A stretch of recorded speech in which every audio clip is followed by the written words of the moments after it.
welcome back to Nick Fick Locks. Today I've got the black Avis 7240 that I had in my video for the Georgia Gym giveaway, and wasn't able to pick it, but here's the key and the bidding on that. So thought we'd go for a redemption shot tonight, and then we can gut it and talk about it. But if we look here at the lock, or at the key I should say,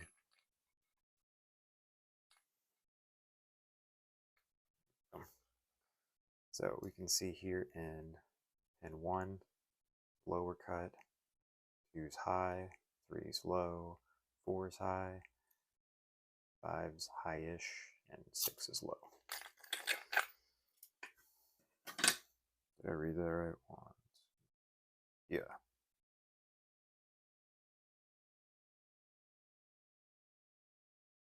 Yeah.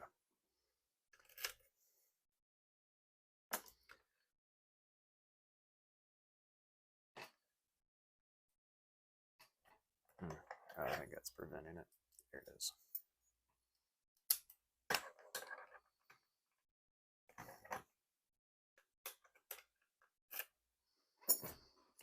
All right.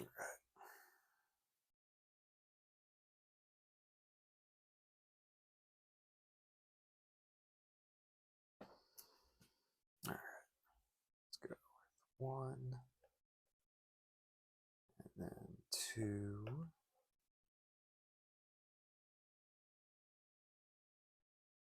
That's 2, 3. Give us a little counter rotation. Set. Opposite of false set.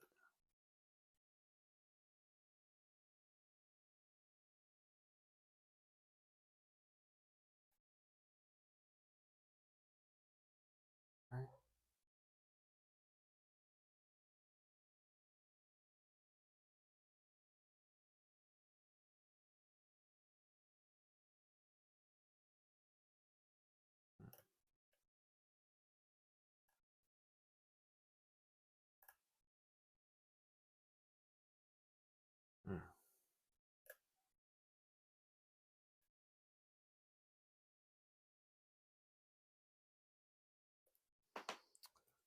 Let's see something shallow here go on the side.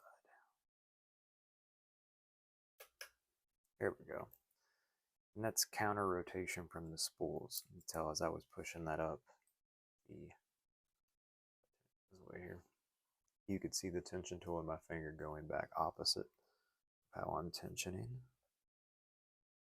Here we go, I gray something. There we go, that one feels not set. Binding.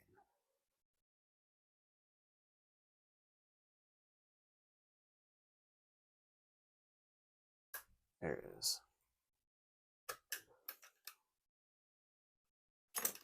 All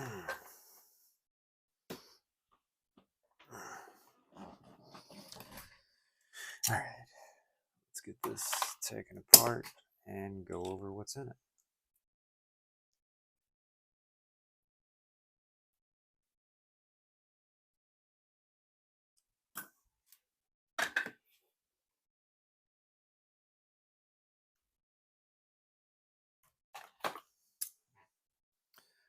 Our key so it's safe to lock it up.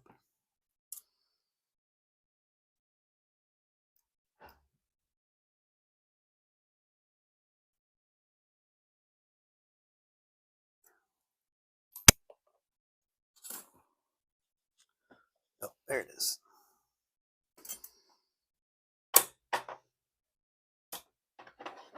Just let that hold that. Okay.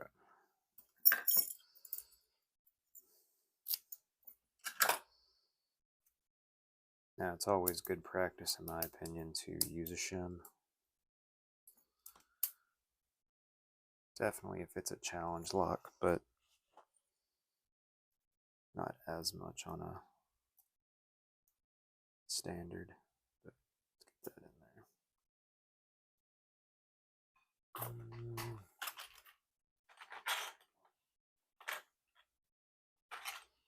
Making this one. Yeah. Let's see.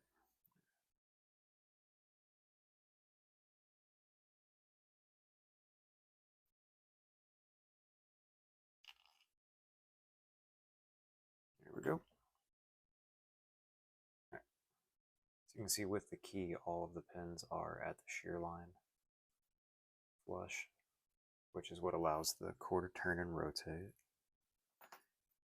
There we go. And you can see those low cuts are low. And even our high cuts still need to be moved up. They're not zero cuts. 1,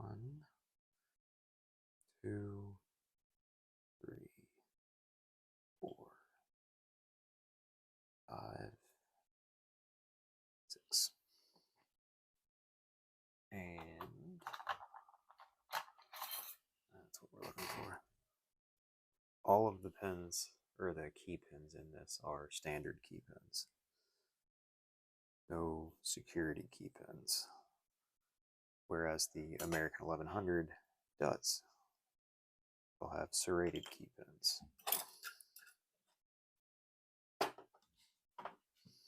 All right.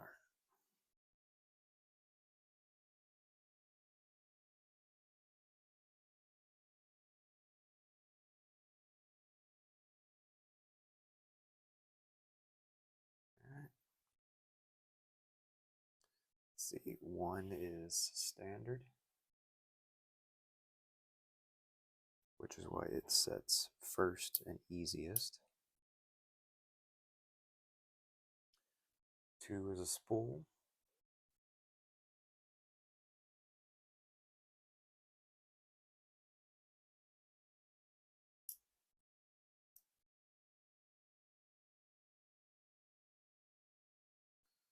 3 is a spool. And all the rest of these pins will be spools. That's just how these locks are. 4 is a spool.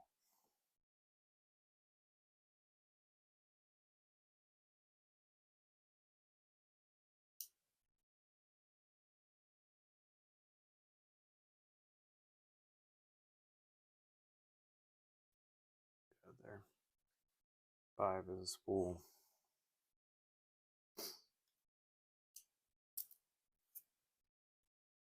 And 6 is a spool.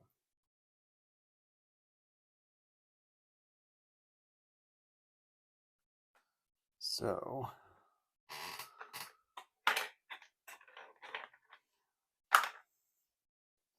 this one.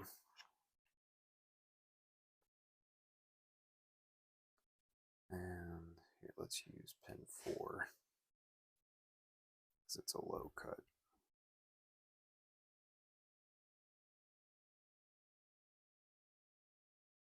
Okay.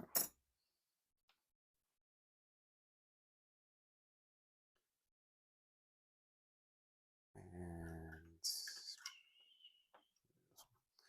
what's happening when we come in here to the lock?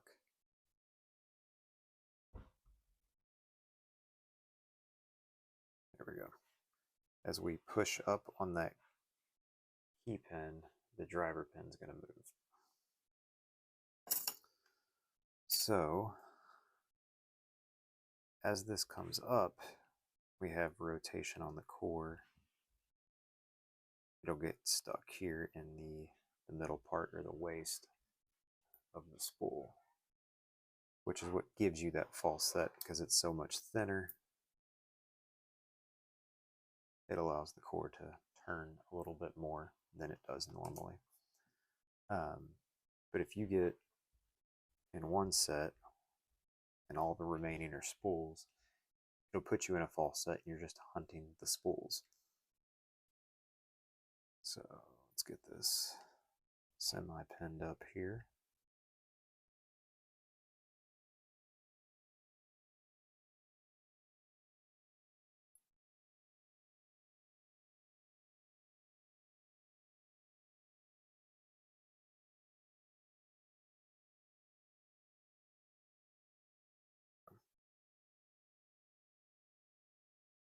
This is what I recommend people do on the 1100 lock as well. I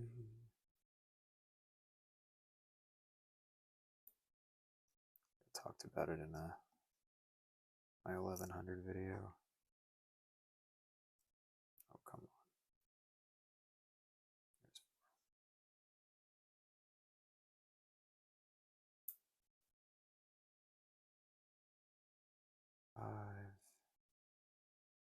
and 6. Here we go. So we can see on 3 and 6 that just the tiny little nudge. There we go. Especially on 6, you can see the bottom spool, the bottom half of the spool is already at the shear line. So nudging that up, we'll get that set. Now 3, same thing, you're just going to bump that up and it'll be set.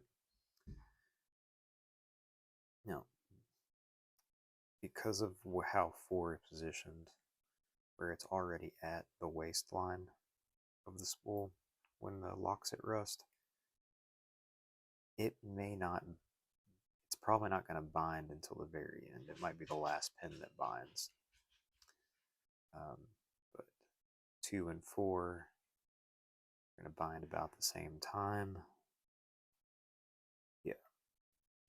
But as those get pushed up, what happens is because this fat part here and what's giving you the counter rotation is as this pin is rising, the fat part's going up into the Bible, the skinny part's at the shear line, so the core has more wiggle room back and forth because there's less material there to hold it upright. And then as the bottom half of the spool is being pushed up, because there's so much wiggle room, as it's coming up, it's going to be pushing on the core because the Bible's stationary, it's always here. And then we're torquing the core to get it to turn, but that Bible stays in the exact same spot.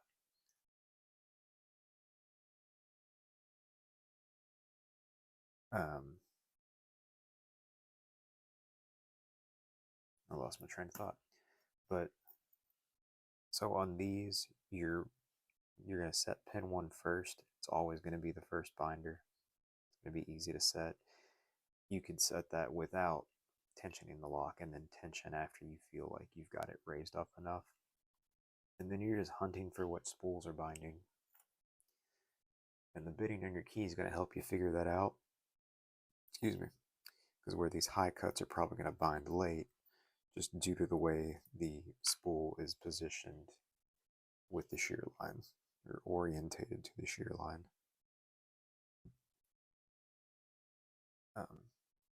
So set 1, 4, 1, 2,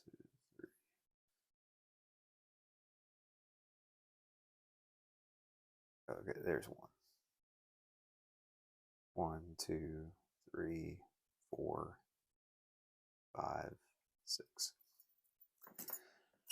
But I hope that was helpful to somebody, because that's the main thing I'm feeling for once we get into a fall set, is I'm just going through and feeling for what pin do I push on that's going to cause the core to rotate.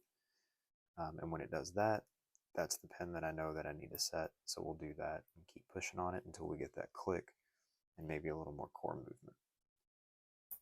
If this was helpful or enjoyable or whatever, just I guess leave a like and subscribe and comment. And if there's anything else that I need to cover or should cover more in depth, let me know. I will be making a series just going over from bought my first lockpick and a lock all the way up to whatever level I'm at the end of all that. But I'll see y'all next time.